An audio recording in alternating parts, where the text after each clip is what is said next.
बिहार के कैमूर जिले में पहाड़ियों के बीच बसा हुआ विजयगढ़ किला अपने आप में एक रहस्यमयी जगह है। चारों तरफ ऊंची ऊंची पहाड़ियां, घना जंगल और बीच में बसा यह किला देखते ही ऐसा लगता है जैसे समय यहां ठहर गया हो। सदियों पुराना यह किला न सिर्फ अपनी वास्तुकला के लिए मशहूर है, बल्कि इसके साथ जुड़ी कहानियों और रहस्यों के लिए भी। कहा जाता है कि इस किले का निर्माण ईसा की 3री शताब्दी में करवाया गया था। कई इतिहासकारों के अनुसार यह किला गुप्त काल में बना और इसके चारों ओर पक्की दीवारें, मजबूत दरवाजे और सुरक्षा के इंतजाम किए गए। यहाँ के पत्थर इतने मजबूत हैं कि सदियों बीत जाने के बाद भी वे आज भी मजबूती से खड़े हैं। इस किले की एक खास बात यह है कि यह ऊंचाई पर बना हुआ है, जिससे नीचे फैले मैदान और गांव साफ नजर आते हैं। यह रणनीतिक रूप से बहुत महत्वपूर्ण था, क्योंकि पुराने जमाने में ऊंचाई पर बने किले पर हमला करना मुश्किल होता था। लेकिन विजयगढ़ किला सिर्फ एक युद्ध किला नहीं था, बल्कि यह कभी एक समृद्ध रियासत का भी हिस्सा था। यहां राजाओं के महल, सैनिकों के रहने की जगह और पानी के लिए गहरी बावड़ियां बनी हुई थीं। यहां की बावड़ियों में आज भी पानी मौजूद है और यह पानी गर्मी में भी ठंडा रहता है। इतिहासकार बताते हैं कि इस किले के आसपास कई बार युद्ध हुए, लेकिन यह हमेशा अपनी मजबूती के लिए जाना गया। हालांकि समय के साथ राजाओं का शासन खत्म हुआ और किला वीरान हो गया। धीरे धीरे पेड़ पौधे और बेलें इसकी दीवारों पर चढ़ गईं और किला जंगल में खो गया। लेकिन विजयगढ़ किला केवल अपने इतिहास के लिए ही मशहूर नहीं है। इसकी असली पहचान इसके साथ जुड़ी रहस्यमयी कहानियों से है। कहा जाता है कि इस किले में कभी महारानी चंद्रकांता का राजमहल था। चंद्रकांता की कहानी सिर्फ इतिहास में नहीं, बल्कि एक मशहूर उपन्यास में भी दर्ज है। 19वीं सदी में देवकीनंदन खत्री ने चंद्रकांता नाम का उपन्यास लिखा, जिसमें उन्होंने एक खूबसूरत राजकुमारी, रहस्यमयी तहखानों, गुप्त मार्गों और जादुई अय्यारों की दुनिया को चित्रित किया। लोग मानते हैं कि इस उपन्यास की प्रेरणा विजयगढ़ किला ही था। कहानी के अनुसार चंद्रकांता बेहद सुंदर और बुद्धिमान राजकुमारी थीं। उनकी सुंदरता की चर्चा दूर दूर तक होती थी। उनके पिता का राज्य बहुत समृद्ध था और विजयगढ़ किला उनका मुख्य निवास था। लेकिन उनके जीवन में कई साजिशें, प्रेम की कहानियां और रहस्यमयी घटनाएं घटीं। कहा जाता है कि किले में कई ऐसे गुप्त रास्ते थे जो जमीन के नीचे जाते थे और कई किलोमीटर दूर निकलते थे। इन रास्तों का इस्तेमाल कभी युद्ध के समय बचने के लिए किया जाता था, तो कभी गुप्त मुलाकातों के लिए। आज भी यहाँ की कुछ जगहों पर ऐसे सुरंगों के निशान मिलते हैं। स्थानीय लोगों का कहना है कि रात के समय किले में अजीब अजीब आवाजें सुनाई देती हैं। कभी घोड़ों की टाप, कभी तलवारों की टकराहट, तो कभी किसी महिला की हंसी। लोग मानते हैं कि यह चंद्रकांता की आत्मा है, जो आज भी अपने किले में भटक रही है। कुछ बुजुर्ग बताते हैं कि उनके बचपन में कई लोग किले में खजाना ढूंढने गए, लेकिन उनमें से बहुत कम ही लौट कर आए।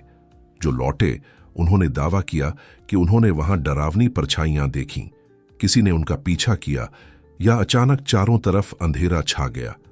इतना ही नहीं, विजयगढ़ किले के अंदर बनी बावड़ियों और तालाबों के बारे में भी कहा जाता है कि उनमें रहस्यमयी ताकतें हैं। कई लोगों ने दावा किया कि पानी के पास जाते ही उन्हें ऐसा लगा जैसे कोई उन्हें नीचे खींच रहा हो। इन सब कहानियों के बावजूद इतिहासकार मानते हैं कि यह किला वास्तुकला और रणनीति का अद्भुत उदाहरण है। लेकिन स्थानीय लोगों के लिए यह सिर्फ एक ऐतिहासिक धरोहर नहीं, बल्कि एक रहस्यमयी दुनिया का दरवाजा है, जिसमें सच और कहानी दोनों मिले जुले हैं। और शायद यही वजह है कि विजयगढ़ किला आज भी लोगों की जिज्ञासा का केंद्र बना हुआ है।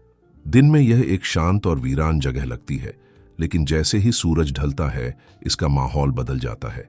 हवा ठंडी हो जाती है, पेड़ों के बीच से अजीब सरसराहट की आवाज आने लगती है, और दूर से देखने पर यह किला किसी सोई हुई परियों की नगरी की तरह लगता है, जो अपने रहस्यों को किसी के सामने उजागर नहीं करना चाहती।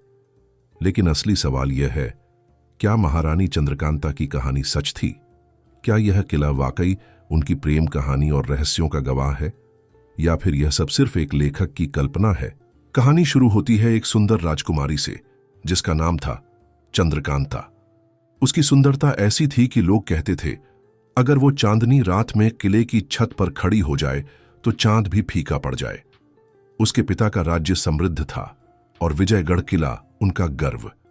किले की ऊंचाई, उसकी मजबूत दीवारें और उसके चारों ओर फैला प्राकृतिक सौंदर्य, यह सब उसे किसी परिखटा जैसा बनाते थे।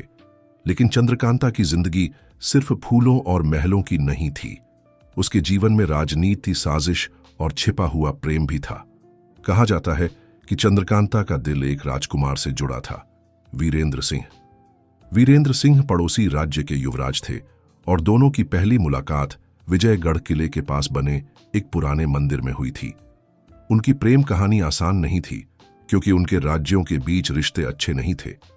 दोनों के परिवारों में पुरानी दुश्मनी थी और यह संबंध अगर खुल जाता तो एक बड़ा युद्ध छिड़ सकता था। लेकिन प्यार तो वो ताकत है जो हर डर से ऊपर होता है। चंद्रकांता और वीरेंद्र सिंह गुप्त रूप से मिलने लगे और किले के गुप्त सुरंगें उनके प्रेम की गवाह बनी। कहा जाता है कि विजयगढ़ किले में एक ऐसा तहखाना था जो सीधा नदी के किनारे खुलता था।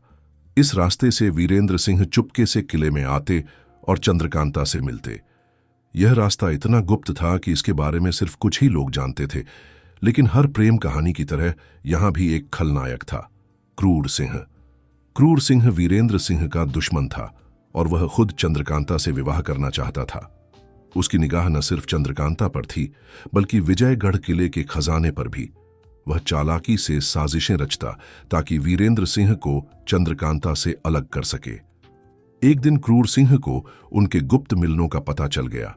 उसने मौका पाकर किले के पहरेदारों को अपने पक्ष में कर लिया और वीरेंद्र सिंह को पकड़ने की कोशिश की।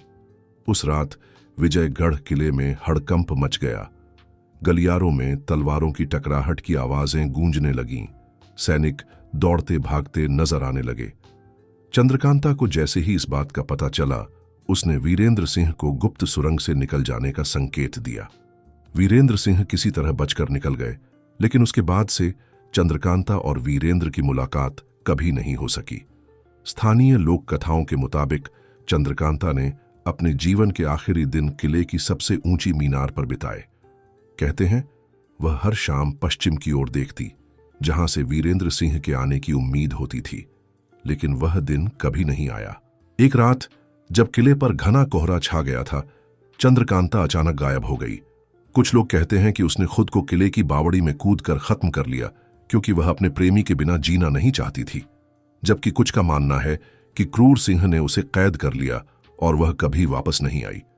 आज भी कई लोग दावा करते हैं कि पूर्णिमा की रात को किले की ऊंची मीनार पर सफेद लिबास में एक महिला दिखाई देती है, जो दूर क्षितिज की ओर देख रही होती है, जैसे किसी का इंतजार कर रही हो।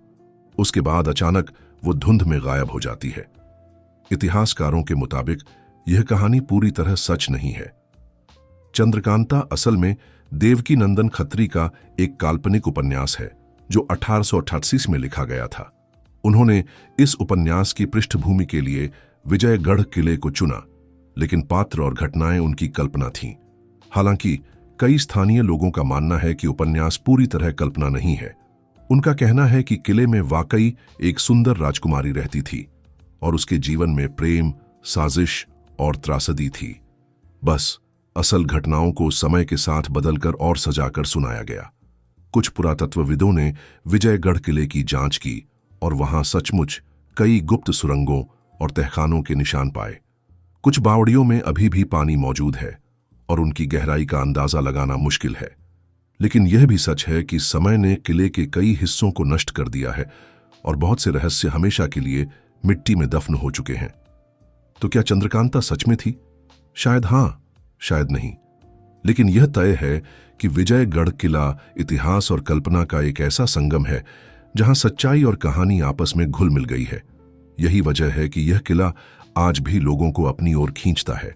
कोई यहां इतिहास देखने आता है, तो कोई रहस्य महसूस करने, और कुछ लोग तो बस उस सफेद लिबास वाली औरत को देखने के लिए आते हैं।